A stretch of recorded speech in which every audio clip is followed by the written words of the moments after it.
The very word secrecy is repugnant in a free and open society, and we are, as a people, inherently and historically opposed to secret societies, to secret oaths, and to secret proceedings. We decided long ago that the dangers of excessive and unwarranted concealment of pertinent facts far outweighed the dangers which are cited to justify it. Even today. Any further presentation of evidence? Yeah, I'll call Scott Egan.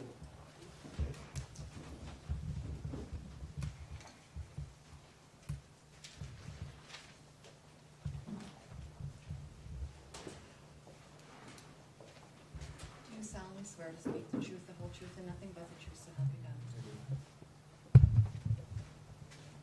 So the record's clear, your objection to Exhibit 5 will be under advisement. When I issue a ruling, I'll explain whether I used 5 or didn't use 5. Objection. Thank you, Ron. Yes, would you tell the judge your name and address? My name is Scott Egan. My address is 1409 West Niagara Street, Tucson.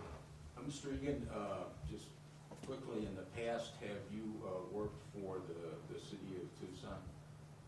Yes, I've worked for, I was a chief counsel aide for Michael Haggerty and also chief counsel aide for Bruce Wheeler. And have you worked also as an aide for Egan County Supervisor? Yes, I just retired from Pima County after being the chief aide to Pima County Supervisor Ray Carroll. Were you present at City Hall, and did you have I think it's in late May of 2013, and had a conversation with Mr. Kazacik? Yes, it was late May after the Rio issue had hit the press. A number of us went down to City Hall to go to attend a city council meeting. Outside of the council meeting, where a number of people had rallied. Your Honor, excuse me. I want to object on hearsay and relevance grounds, but I'm not sure whether he's getting into that or if he's going to stop his answer. He was asked whether he had a conversation, so that's fine. What I'd like is, hold on, Mr. Reisner, when you get to this, I'd like you to ask a specific question about any out-of-court statements. If you want background information about the meeting, that's fine. You can ask for background information, but if you're going to ask a question about a specific statement made by somebody, please ask it as a specific question. Okay? Yeah. Thank you. And did you have a conversation with Counsel Kazacik about the public record request that Ms. Cruz had made? Yes, I had a discussion with Councilor Kazacik as well as his chief aide and Charles. And did he tell you what his office had done to comply with the request? Objection, relevance, and hearsay. Overrule on relevance grounds, Mr. Reisner, on hearsay, what's the, why would it come in? Well, I guess it's because what we're talking about here in terms of public records and missing records and our ability to reopen the case to do discovery. It's evidence of what we believe can be proved. What's it being offered to prove? What's being offered to prove is that Mr. Kazacik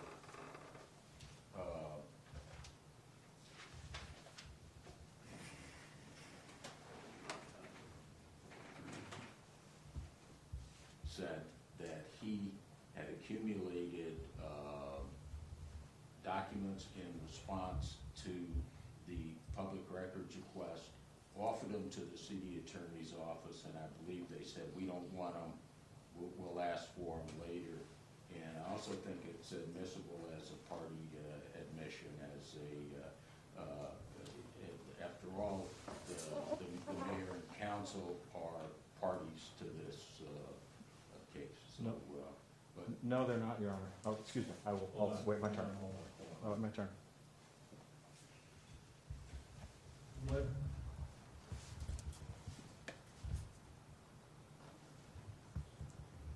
Well, that actually brings up an interesting question, because a lot of the objections, for example, this is a question I was going to ask.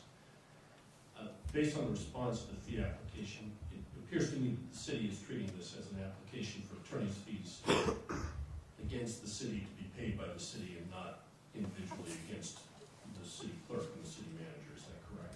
That is true. Because there were a number of statements that begin with the city objects and the city objects. Right. Okay. All right. Mr. McLaughlin?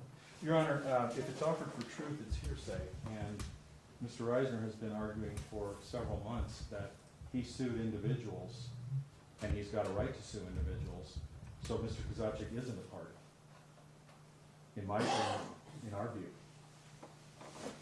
Suspend under a hearsay exception other than that one, Mr. Reisner? I think to sustain a hearsay objection unless you can show some other reason.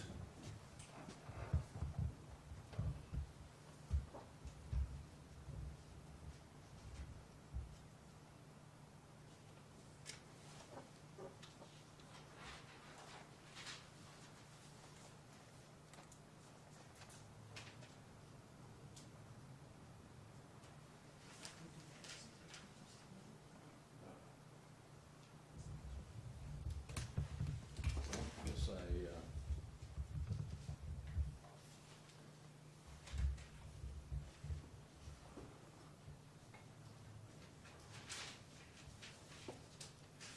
can't think of another specific reason. Next question? Yeah. In your experience as a, working with the city council and with the supervisors, what's the importance of timeliness and promptness of obtaining documents to issues of public interest? Well, as chief aide to those three elected officials, the issue of public documents, it was always impressed on us how important it was to respond to those as quickly as possible, as soon as we could. Generally speaking, after a week or so, if our office didn't respond, we would get a call from the city attorney's office or the county attorney's office saying, what's going on with the response? Do you need any help? Does your office need any help to get that information? So the response time was very important, which is why I was so surprised when Councilmember Kozaczek said he was encouraged not to. Objection. Hold on. Objection. Sustain. Well, in addition to the legal requirements of prompt, what's the political importance of information being out to the public in a timely manner? Objection, relevance. Well, sometimes there can be political issues that are very important to be dealt with, and I think if a public office delays submitting documentation and tries to drag things out as long as possible, I think there's political ramifications for that. The public has a right to know information when it's important, when votes are happening, when there's a public discussion of it. So the promptness is very important, not only legally, but politically as well. Otherwise, you're kind of subverting the whole purpose of the public records law, I believe. I have nothing else. No questions, Your Honor.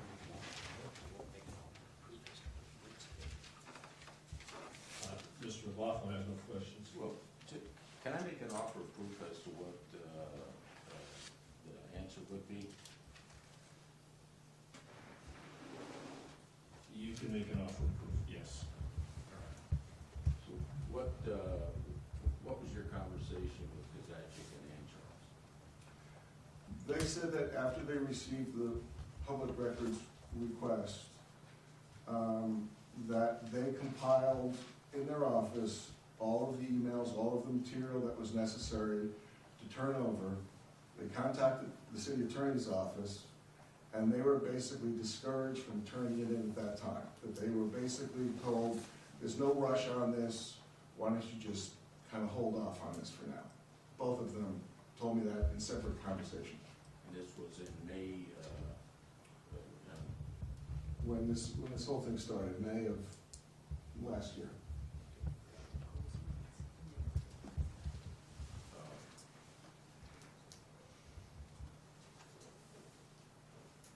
okay, that's the offer, Judge, thank you. Your Honor, may I cross-examine on the offer? May. Thank you. Mr. Egan, did Mr. Kozaczek give any reason why they had been told? Was it not to release, I want to get this exact, not to release these documents? The implication that I got from the council member and his aide was that they were being discouraged from submitting it at that time. They weren't told not to, no, they didn't give me the impression they were told not to turn over the information. They were told to basically sit on the information for a while. Were they, and was there any mention made that there was possible negotiation with GCU at that time, and that might be the reason? No, that wasn't a reason given to me, no. Was not given to you? No. Okay. That's all I have, Your Honor. Mr. Reisner, anything more on the offer of proof? No, Judge. Anything more from Mr. Egan? Actually, no, Mr. McLaughlin didn't cross-examine, so Mr. Egan, thank you.